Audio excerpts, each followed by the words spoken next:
And welcome back to the Open Mic Broadcast Network. And this week's episode of After Further Review, we have on the line with us Coach Heiss Norman. Coach, how you doing this week, sir? Man, everything going pretty good. Looking forward to some more football. Last week, I had a good week of football. My son's team won. Actually, they played up there in Wilder. I think that was last Thursday. And then I had a chance to watch just about all the Southern's game, all the Grambling game, even though we didn't get a chance to go to them and partake in homecoming in Baton Rouge. And then Prairie View didn't lose, so it was all good for the Northern family when it came to football last week. Yeah, and they actually played. Your son played while on Saturday. Friday. I'm sorry. We actually broadcast that game. Okay. They had a pretty strong roll on that one, but I guess a good weekend. And let me jump right into this, man. They people say it's about being lucky and good and being an opportunist. All I can say is I'll tip my hat to your Jags for right now. But would you agree that it's something still missing from that Southern swag? Well, anytime you win, you like you say, you'll take it. But I just think sometimes that offense, like a couple times they went for it early in the game on fourth down twice and didn't get it. And lo and behold, when they needed to ice the game and get the insurance points, they were able to do it solely by running the ball. I mean, they had an 8-minute drive, I want to say, in the fourth quarter. They got a turnover, came back, and they got the field goal on the 8-minute drive, then came back with the second-string quarterback in, did not call one passing play, and was able to ice the game as well as, they got the points and was able to still take time off the clock. So I think if the passing game gets going better, everybody would feel a lot better about the Jaguars because the defense is, they played well. They played well enough to keep you in games, but at the same time, they still not getting the takeaways, which they did get one, but they still have a knack for dropping interceptions or sometimes when the other team fumble, they not getting that ball, which a lot of times it used to be like they'll find a way to come up with a tip interception or a fumble, and Southern might have one person, the other team might have three people, and the guy from Southern come up with the football. But I like you say, I think you talk to Coach Graves, he'll take a win at homecoming, a packed crowd. I think, every Jaguar will take that any day. Oh, I know so well. Meanwhile, Jackson continues to impress, man, and they say they're getting stronger each week. Defense again made a play at the end of the game. Fam had the ball and had, I think, a 1-point lead, and Jackson State creates a turnover, forced fumble, scoop and score for a touchdown, and then they added another insurance run, but a little bit more leeway where you're not biting your fingernails at the end of the game. But them jokers just keep on playing over there at Jackson. As long as they keep playing, they not turning the ball. Well, they did have some turnovers, but they keep getting turnovers as well. So, and then like I say, when you turn a turnover into immediate points, yeah, I think I read somewhere it's like an 80% chance that you're going to win that game if you get a special teams touchdown or a defensive touchdown that leads to immediate points. Absolutely. So you got some great matchups this weekend. Your Jags are going to be taking on FAMU. You're going to have Alabama State, Alabama A&M, and then you got some things that are going to be unfolding these races from the East and the West as it looks out. Let's jump back to your Jags real quick. FAM, very impressive home record. I think it's 27 in a row that they've won at home. What do you see this matchup looking like this week? I think it's going to look a lot like the game that they just played against Alcorn. With all FAM's passing attack is better than Alcorn's. So I think it's going to be a little bit flipped. FAM's running attack is not as good as Alcorn, but they do have some home run hitters. And then FAM has a special guy back there returning the kicks. I can't think of his name right now, but they have a real special kick punt return guy back there. So you look for special teams to be big. Southern has an excellent field goal kicker. And then you're looking at two teams that sort of mirror each other in styles of play, with FAM probably having an edge in the passing attack and Southern having an edge in the running attack. And then Southern's defense is playing pretty well. FAM's defense plays well, and they get a few more turnovers, but at the same time, they may give up a big play here and there. Okay. And then there's still a lot of people not focused on Alabama State as much, but if they win this game this weekend against the Bulldogs at the Magic City, they're right back in the thick of things in the East. How do you see that coming out this week? Well, I think if I had to pick somebody to win that one, I think I would go with A&M for the simple fact of Alabama State is down to their fourth quarterback, third or fourth. But I think if Alabama State can run the football, which if I was Alabama A&M, I might put 9 people on the box and say, okay, if you throw it deep, that's fine. But you doggone sure ain't going to beat me running this football. So I would send a whole lot of run blitzes at them. I would send a whole lot of overloads at them. And I would just stack the box and maybe play some cover 4 because I know you're not going to be able to throw it over my head. And now I got every eye on my defense focused to see what's going to go on in the backfield and make them run the ball sideways. Right. Then you got 2 other matchups that appear that could be deceptive when you look at it at a glance. Grambling at Texas Southern, and then Jackson at Bethune-Cookman. Well, you could say deception. Grambling has got some issues at the quarterback spot. So does Texas Southern. And then you said Jackson at Bethune. I don't think it's any deception, foolery, whatever you want to call it. I think Jackson, if they go down there with a mind on playing football and not on seeing the beach, if some of those guys have never been to Bethune, I think Jackson clearly wins that game. But like I say, it's one of those situations where you got to hope everybody in Jackson, Mississippi, not still talking to your football team about the win against Florida A&M. You got to quickly get those guys refocused on the task at hand, which is Bethune-Cookman, a one-win team that on paper don't match up well with Jackson. Okay. Then, of course, you'll have Pine Bluff and Valley. Valley, they start off the gate, and I think it's just depth or confidence or whatever. They can't finish games, man, and this thing is more than just contagious. It's become a plague with the culture and lack of wins at Valley. Well, I think part of it goes simply back to quarterback play, and they are not getting real good quarterback play. But at the same time, your poor quarterback play can go back to how good is your offensive line, and then do you have a receiver that you can say, well, we're going to put 3 over here and 1 over here, and we're going to find a way to get them the ball, whether it's on some power sweeps where you toss it to them, some screens, some slip screens, some spot passes, whatever you got to do to get that one guy the ball and let him go to work. But it's easy to say quarterback play, but at the same time, you got to have somebody that's going to give them time to, in fact, throw the ball. Or you got to have a hell of a screen game, a short game, to get the ball out before the quarterback has time to even make a read. He just got to, he's got some 0 or 1 read throws that Valley's going to have to go to. Well, I'm about to stand on my front yard and tell everybody to get off of it. Or you could just change your whole scheme and approach to how you do things on offense. That's just me. Yeah.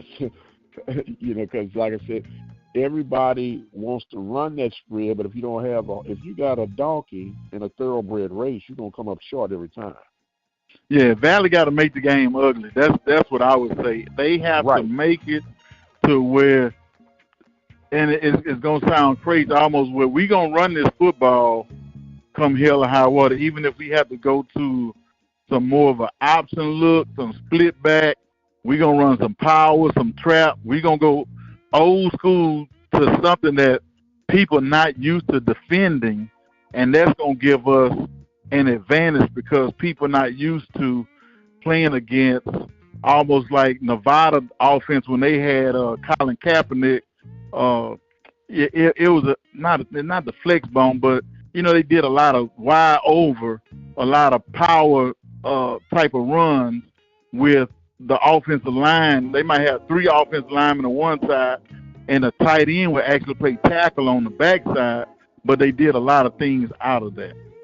Well, all I'm gonna say is Army and Navy. Yeah, what they've been doing, but the thing is, they stay consistent and true to the system because they embrace who they are, and I think that's part of deception when it comes to Valley. Just accept who you are, where you are, what you have to deal with.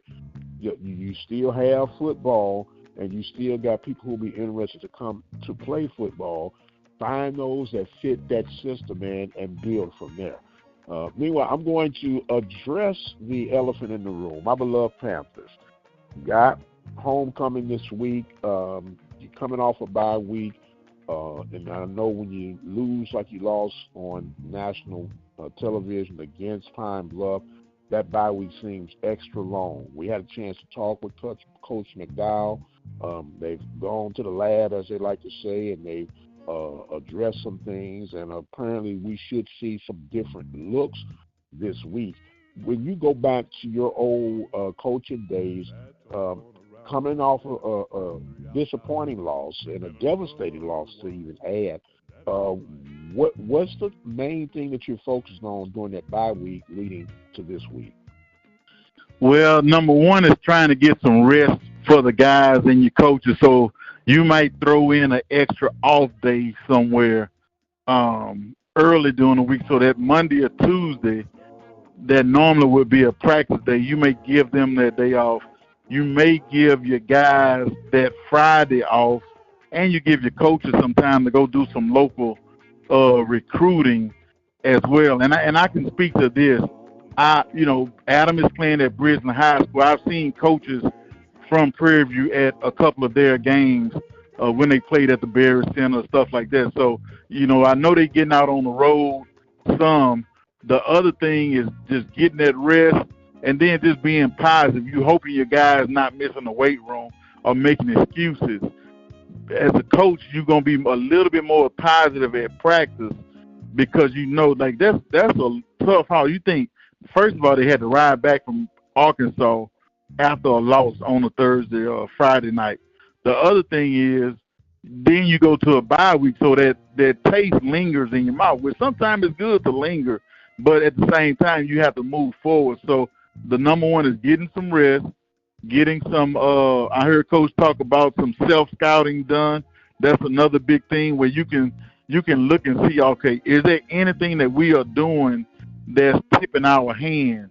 And I would tell guys, when we did our self-scout, I do not want to turn this into how good the other guys on the other side of the ball is. I need to know what are we doing and what are we not doing well. It's cut and dry. I don't need to hear all that other stuff about I like when they do that. Now, what are we doing? What are we giving away? And then how can we improve on that? Okay. And there's certain things that I would look at as a coach. Okay, now you said something, and I could hear people talking about some time off. That's the problem. They ain't working hard enough. What they need time off for? Man, you think about it. Those guys been going at it since whenever training camp started for them. I think it was almost the end of July. And you think they have been doing training camp, you can practice every day of the week, I want to say. Then once school starts, you have to give them one day off during the week. So that means they can't, on their own, they can't go to weightlifting and they can't practice. They can do film study. But that, for the average guy, I can guarantee a whole lot of people that are saying they don't need time off. If they went through what those guys are going through on some of those long bus rides, the plane trips, all that type of stuff, they would definitely want a day off. And those guys need it. Like I say, you need to charge your batteries every now and then. like I say, you need to put them on a triple choice. So, it don't have to be a jump start, but they do need a little bit of rest, an extra day off. Even if you say, look, guys, I'm going to give you this day off, but everybody go get in the cold tub at the training facility, or we might have a stretching session on a Tuesday during practice time. I may say, okay, I'm going to give you running and all that off, but my strength coach, everybody go in there, we're going to stretch for 25 or 30 minutes, followed by a hot tub session. Or I might talk to the guy at the swimming pool and say, can the guys come in and just do a pool workout for 20 or 30 minutes? So there's a couple of different things you can do that's not beating up the guy's legs, knees, shins. And then, like I say, another thing you have to think about, practice on that turf is a whole different ball game. So it's a couple of things that I would do as a coach that would say, we're not going to beat the legs up, but we're going to still break a sweat or something like that. Right. Now, Coach, when you got your XYZ receivers, right? Yes, sir. Just me logically thinking, why do we get so enamored? Why? No, that's my X receiver. Why not flip them jokers or put the X at the Y and, run some motion to see if they in zone a man? Do you think during this time with the break, you start trying to look at things like that and incorporate that at this part of the season? You may, but then you have to think about it. How easy is the system for guys to switch spots? So I would say the system that we ran at Grambling was the same system that Coach Williams played in the Redskins. Lucky enough for me, I played in that same system in high school. So when we called our plays, we might say trips right, 844, 8 under. So we have told, and when I say 844, 8 is the X, 4 is the Y. We went X, Y, Z. So it's easy if you can interchange people if that's the way you call plays. But some people may see that same play and they may say trips right and call it Kansas City or trips right Oklahoma. And if you don't know, you're not being told where to go. You have to know the concept. We could say Oklahoma X corn.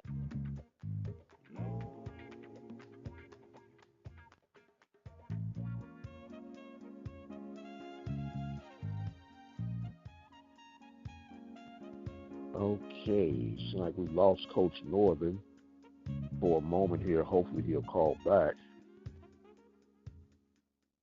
Wow. Okay.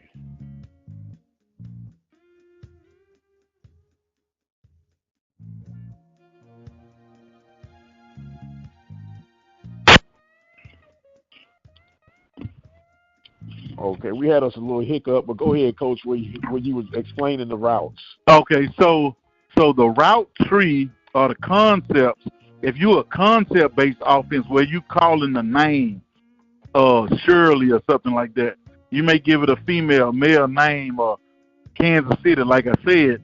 If you are calling plays like that, it may be harder for guys to move around. Or how you call your formations may be harder to change. So, like I say, when I was at Grambling, I could go to Coach Williams and say, hey, Coach, when we ran this offense in high school, if we wanted to get X and Z on the same side, we might call it spread instead of calling it rocket. And then we still called our plays the same thing. So everybody's being told where to go instead of having to memorize a concept. So that's one of the things. The other thing, motion, sometimes the movement can cause a different read for the quarterback as opposed to if we line up in a formation, I can see from the get-go, is it a closed formation on defense where it's one guy in the middle of the field or is it open in the middle of the field? But if I move a guy, that may change the quarterback's read before the ball is snapped. So it's some things like that adding a motion or adding a formation, a concept may sound easy, but teaching it well and repping it enough times to where you feel comfortable calling that play is a whole different ball game. Okay, Now, well, Go ahead, finish. I'm sorry, I didn't mean to cut you. Go ahead. The advantage that you have is they have those tablets on the sideline, so I could almost draw the play up on the tablet. So I'm gonna say sometimes what I would do, I may have a blitz that we want to call at certain times in the game, and I would go to the whiteboard and I might have it written on the back of my play call sheet because I may forget or something what the call is, not what the call is, but exactly where everybody goes. So I have it drawn up, and then I say if they go to trips, we're going to check to America week, or we're going to check to America, which is the overload blitz. So it's different things that you can do as a reminder. Or you may say, look, when we come out, the first play we're going to run, no matter where we get the ball, we're going to run this new play, and we're going to go through it real quick on the sideline on the pads and tell the quarterback it's a high-low read, inside-out read, this your man beater, different things like that, to where you can get a new play in, something that you hadn't practiced a whole lot. Right, and I know that typically you'll have your quarterback with the wristbands, right? Couldn't you load your receivers up with some wristbands with trigger words, and if you hear the trigger words, they know what they're supposed to run on their route? Could you do something like that? Yeah, you can put in wristbands for the plays. And look, I coached at Royal High School in Brookshire, Texas. So I wasn't the defensive coordinator, but the guy he had a wristband with 10 plays on it. And all he would do was give a number. And it told everybody on that defense exactly where to go. Every player had a different wristband. So I've seen it done. Now, mind you, we didn't have I would say the smartest guys on the field at all times, but it helped some of the guys to say, okay, I line up here, I got B gap, and if they did exactly what was on the court, we were successful. The problem came in when we were playing against some of those teams that ran a lot of motion or the wing T. Guys couldn't translate it that well, but it can be done where pretty much everybody has a wristband that tells them what they do on certain plays.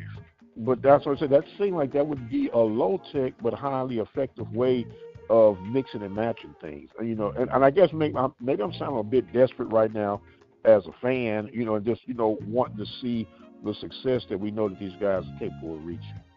Yes, sir. They definitely capable. But the biggest thing is a lot of times just being able to rep it where the guys feel familiar with it, the quarterback feels familiar with it, and everybody can be on the same page. So I got this from Coach Odoms when he was at Southern. He said he would look at every kid on the offense and every kid on the defense grade point average and separate them in the offense, defense, GPA. And he would basically tell his coaches, look, defense, they average a 2.5. Offense average a 2.8 or 3.0. And look, that's what our playbook. If these guys can't handle information, we're not going to overload them. But like I say, to a fan, you may say it sounds easy to do this or add this, but you still got to rep that stuff, and then you got to rep it over. And then in today's football, to me, it's easier on the offensive side when you just count the box and you know we're going to run it or pass based off the box. But defensive football with the RPOs and all that kind of stuff is a little bit different to what you can add on a week-to-week basis. Right. Now, Panthers, of course, will be taking on Texas A&M Commerce. And I am truly, truly concerned about the matchup and the style of play. Yeah, they're at the bottom of the Southland, but they play a physical, punishing style of play, and I'm a bit concerned about this matchup. And the other thing is, them jokers got a receiver over there that's pretty doggone good. I forgot where he transferred from, but I saw there. I think it was there. It wasn't a Grambling game. It was another game that I just so happened to catch. But they got a receiver that's pretty good over there too. But they will give the ball up as well. So if I just think it's gonna come down to the same old thing, like I say, stopping the run, getting a turnover, turning those turnovers into points. And then Prairie View not getting a punt block, not giving a punt return for a touchdown, not giving a kickoff return for a touchdown. I think if they can do that, I think it's going to be a real good game, to be honest with you, because it's two teams that's not separated by much in terms of performance on the field. I think both coaches would think that they have underachieved based off of what they have in their locker room.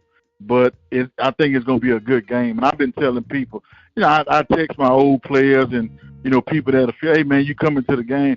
I might come tailgate, but nah, man, get your tail in the stands and make some noise on third down.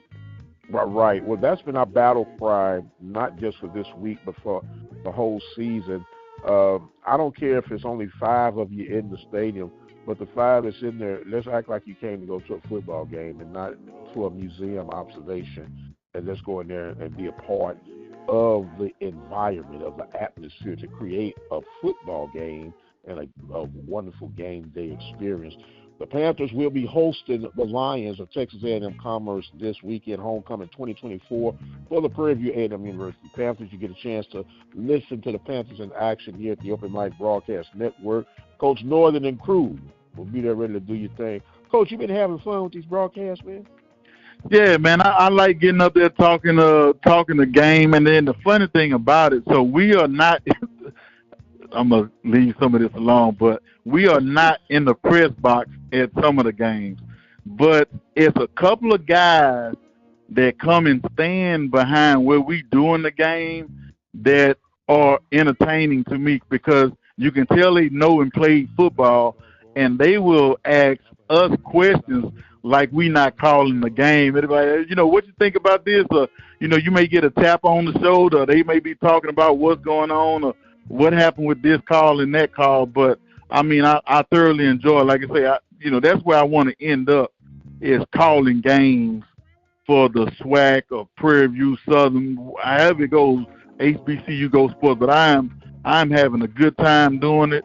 Like I say, man, your son is a blessing in disguise because he can prompt us to say certain things or he leads the conversation at times. So it's been fun for me. I sort of wish they had more games that I can do, but at the end of the day, it's a good learning experience for me to talk the game, see the game, and then be able to tell people what I am seeing from a coach's standpoint without getting too technical, I guess. Well, we enjoy having you part of it, and it's the gift that keeps on giving. Coach, I've been trying to do this for about 30-plus years now, man, and I never get tired. Yes, sir. But you know what they say, when you enjoy what you're doing, it ain't really work. It's just something that you're doing. So, whether you're making $1 million doing it or not getting paid at all, if you enjoy doing it, it's a blessing for you. No doubt, no doubt. Be sure to check out the Panthers Homecoming 2024. Hey, come out, have a great time. Let's be respectful one to another. Hopefully the Panthers can get the win. Everybody get ready because the next stretch, there's still hope for the Panthers to salvage the rest of their season. They'll have Mississippi Valley, FAMU, Alcorn, and Alabama State. But it starts this weekend against the Texas A&M Commerce Lions. And, Coach, with that being said, I want to give you some closing thoughts and comments for this week, sir. Nah, I'm just hoping that people come out to the game and really try to root the guys on to victory and don't just sit there like they at a golf match or whatever it is. I go through the same thing with my son's school. They just sit up there and only clap their hands or cheer when either they son make a play or it's a touchdown or something. Like, other than that, it's just sitting there. There's no trying to encourage the defense or, what do you want, TD, what's that touchdown? You don't hear nothing. And the thing about it, the games are packed. I just don't understand that for the life of me, just being in a packed game and being bored is I don't know what. Well, Coach, it's the sign of the times, right? Everything's changed, and so maybe the attitude and the atmosphere of these games, and I guess that's going to be part of the deal. I'll say this before we get out of here. I tried to listen to Sam Houston, and they played – it wasn't we that played. They played El Paso. Yeah. Sam Houston played somebody, but it was boring. Yeah. I couldn't even listen to it. I was asleep. But, I guess that's where we are now. But for those who remember the good old days, we're going to try to hold on to them as long as we can. With that being said, I'm going to get back in my yard, in my house. I'm getting off my yard, and I'll go back in. I am the radio guy, Dr. Mike Prince. Remember, you can follow me on Twitter X at The Mike Prince Show. Subscribe to the YouTube channel at the Open Mic Broadcast Network, and listen to our 24-hour stream at obmradio.com. Homecoming 2024. Open Mic will be there. And until the next time, we'll see you on the other side.